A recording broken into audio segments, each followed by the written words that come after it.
There's something that I have to tell you. I have to tell you a sad story. I have to tell you about a creek that used to exist. It was a creek and it used to exist. This is what happened.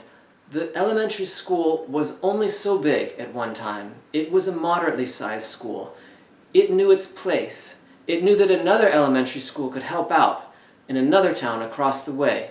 There was an elementary school that once knew its limits, its own limits. And then they knocked down that one school from across the way and turned it into apartment buildings. So they didn't knock it down, but they did turn it into apartment buildings.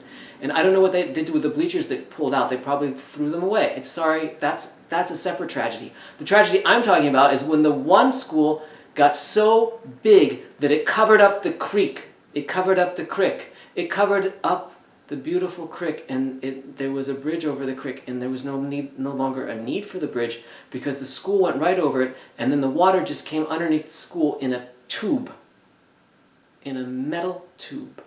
That's what happened. It might have been a cement tube. It's not clear to me what kind of tube. But I'm telling you that that school lost all sense of proportion.